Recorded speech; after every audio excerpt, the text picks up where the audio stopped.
بسم اللہ الرحمن الرحیم۔ السلام علیکم، میں ہوں سومیہ وسیم۔ میں امید کرتی ہوں آپ سب خیر عافیت سے ہوں گے۔ سامعین محترم، آج کا میرا موضوع شداد کی جنت اور اس کا بھیانک انجام ہے۔ ویڈیو شروع کرنے سے پہلے آپ سب سے گزارش ہے، اگر آپ میرے چینل پر نئے ہیں تو چینل کو سبسکرائب کیجئے اور بیل آئیکن کو پریس کیجئے تاکہ آپ کو میرے لیٹسٹ ویڈیو کے نوٹیفیکیشن ٹائم پر ملتے رہیں۔ تو چلیں ویڈیو سٹارٹ کرتے ہیں۔ زمین پر وہ جگہ جہاں مصنوعی جنت بنائی گئی، سونے کے گھر، شراب اور دودھ کی نہریں بنائی گئی۔ ہم جانتے ہیں جنت وہ جگہ ہے جو ایمان والوں کو ان کے اعمال کے بدلے میں دی جائے گی۔ وہاں اہل جنت ہمیشہ رہیں گے۔ وہاں نہ روزی روٹی کی کوئی فکر ہوگی اور نہ ہی بیماری ہوگی اور نہ ہی موت کا کوئی نام و نشان ہوگا۔ جنت میں اللہ نے اپنے نیک بندوں کے لیے شراب اور دودھ کی نہریں بنائی ہیں اور خدمت کے لیے حوریں بھی ہیں۔ لیکن اس دنیا میں ایسا جہنمی بھی گزرا ہے جس نے کفر کی ساری حدیں پار کر دیں۔ اس نے زمین پر اپنے لیے جنت بنائی اور کہا کہ مجھے اللہ کی جنت کی کوئی ضرورت نہیں، نعوذ باللہ۔ اس کا انجام انتہائی بھیانک ہوا۔ چلیے آج میں آپ کو اس کے بارے میں بتاتی ہوں۔ یہ رب الخالی ہے جہاں تیل کے وسیع ذخائر موجود ہیں۔ یہ ایک بہت بڑا صحرائی علاقہ ہے جو کہ عرب کے شمالی مشرقی حصے میں پھیلا ہوا ہے، یعنی ریت کا بہت بڑا سمندر سعودی عرب، عمان، متحدہ عرب امارات اور یمن تک پھیلا ہوا ہے۔ اور یہ کہانی بھی ریت کے سمندر سے جڑی ہے۔ یہ کہانی ہے لگ بھگ 8000 سال پہلے کی۔ قوم عاد پر اللہ کا عذاب نازل ہونے والا تھا۔ یہ قوم خود کو بڑا طاقتور سمجھتی تھی۔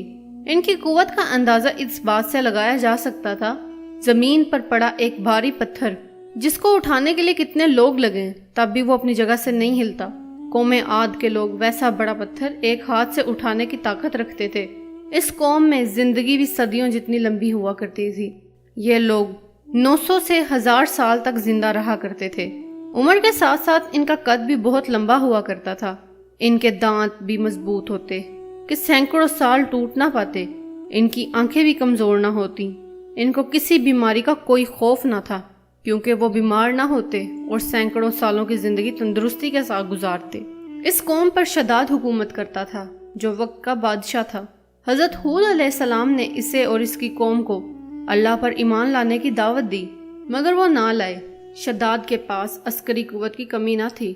وہ جس سلطنت کا خود کو مالک سمجھتا تھا، اس کے پاس سونے اور چاندی کے وسیع خزانے تھے۔ دولت تو اتنی تھی کہ ختم نہ ہوتی۔ شداد کا ایک اور بھائی تھا جس کا نام شدید تھا۔ شدید پہلے بادشاہ بنا، پھر وہ مر گیا۔ اس کے بعد شداد نے حکومت سنبھالی اور اس طرح یہ دنیا کی سب سے طاقتور قوم عاد کا بادشاہ بن گیا۔ شداد ایک وسیع ریاست کا بادشاہ تھا۔ اس کی حکومت یمن سے لے کر عراق تک اور بعض روایات کے مطابق ایران تک پھیلی ہوئی تھی۔ شداد نے اپنی طاقت کے زور پر بہت سے بادشاہوں کو اپنے زیر کر لیا تھا۔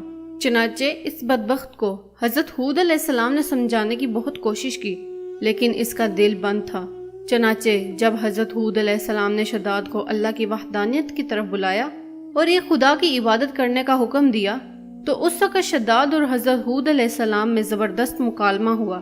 جب شداد نے حضرت ہود علیہ السلام سے کہا کہ اگر میں اللہ پر ایمان لے آؤں تو مجھے کیا ملے گا، تو حضرت ہود علیہ السلام نے فرمایا تم پر جنت حلال ہو جائے گی۔ جنت کا نام سنتے ہی شداد پوچھنے لگا کہ یہ جنت کیا ہے؟ تو حضرت ہود علیہ السلام نے شداد کو جنت کا نقشہ بتایا اور جنت کی نعمتوں کے بارے میں بتایا۔ حضرت ہود علیہ السلام کی بات سن کر شداد مسکرانے لگا اور کہنے لگا یہ کون سی بڑی بات ہے، ایسی جنت میں بھی تیار کر سکتا ہوں۔ اس پر حضرت ہود علیہ السلام نے اسے روکنے کی بہت کوشش کی، مگر وہ بدبخت باز نہ آیا۔ چنانچہ اس نے اپنی سلطنت میں سے بڑے بڑے کاریگروں کو اکٹھا کیا اور احقاف میں ارم کے مقام پر 20 کوس لمبی اور چوڑی جنت بنانے کا کام شروع کر دیا۔ چنانچہ شداد کی اس بیکار جنت میں سونے اور چاندی کی اینٹیں لگائیں گئیں اور جواہرات بھی لٹکائے گئے۔ اس بدبخت نے اپنی اس جنت میں شہد، دودھ اور شراب کی نہریں بھی رواں کی اور دنیا جہان کے خوبصورت درخت اور پودے بھی لگوا دیے اور اس جنت کو طرح طرح کے جواہرات سے مزین کر دیا۔ قوم عاد چونکہ پہلے ہی پہاڑوں کو تراش کر محلات بنانے میں ماہر تھی اور شداد کی سلطنت میں یہ فن عروج پر تھا، چنانچہ ریت کے ان ٹیلوں پر بلند و بالا ستون کھڑے کر دیے گئے اور ان ستونوں پر سونے اور چاندی کی عمارتیں بنائی گئیں۔ شداد نے فیصلہ کیا تھا کہ جب تک اس کی بنائی ہوئی جنت تیار نہ ہوگی اس میں وہ قدم تک نہ رکھے گا۔ چنانچہ شداد کے مطابق جنت تیار ہونے لگی تھی اور شداد اپنے محل میں انتظار کرنے لگا کہ کب اس کی جنت تیار ہوگی۔ کئی سالوں کے انتظار کے بعد وہ جنت تیار ہوگی۔ اسے ہر قسم کے ہیرے جواہرات سے مزین کر دیا گیا۔ شداد کو اس کی جنت کے تیار ہونے کا پیغام پہنچا دیا گیا۔ چنانچہ شداد جنت کے تیار ہونے کا سن کر بہت خوش ہوا اور شداد اپنی جنت دیکھنے کے لیے اپنی فوج کے ہمراہ نکل پڑا۔ ابھی وہ وہاں پہنچا ہی تھا کہ اس نے دیکھا کہ وہاں ایک شخص اس کو دیکھ رہا ہے۔ شداد نے اسے دیکھتے ہی پہچان لیا اور کہا، یہ شخص مجھے جنت میں داخل نہ ہونے دے گا۔ تو حواریوں نے پوچھا کہ یہ شخص کون ہے اور کیوں داخل نہیں ہونے دے گا؟ تو شداد نے کہا، یہ ملک الموت ہے جو ہماری روح قبض کرنے آئی ہیں۔ چنانچہ ملک الموت نے اسے گھوڑے سے اترنے کی بھی اجازت نہ دی اور اس کی جان نکال دی۔ اور پھر حضرت جبرائیل علیہ السلام نے ایک خوفناک چیخ ماری کہ وہ جنت زمین بوس ہو گئی۔ سورہ فجر میں اس کا ذکر اس طرح ہوا ہے کہ وہ جو ارم تھے بڑے ستونوں والے اور شہروں میں سے اس کی مانند کوئی شہر شاندار نہ تھا۔ اس کے لشکر کے ہلاک ہو جانے کے بعد بھی وہ شہر بھی لوگوں کی نظر سے دور کر دیا گیا، مگر کبھی کبھی عدن اور اس کے ارد گرد کے لوگوں کو رات کے وقت اس کی کچھ روشنی اور جھلک نظر آ جاتی ہے۔ یہ روشنی اس شہر کی دیواروں کی ہے۔ حضرت عبداللہ بن قلابہ جو صحابی ہیں اتفاق سے اس طرف چلے گئے۔ اچانک سے ان کا اونٹ بھاگ گیا۔ آپ اس کو تلاش کرتے کرتے اس شہر کے پاس پہنچ گئے۔ جب اس کے میناروں اور دیواروں پر نظر پڑی تو آپ بے ہوش ہو گئے اور گر پڑے۔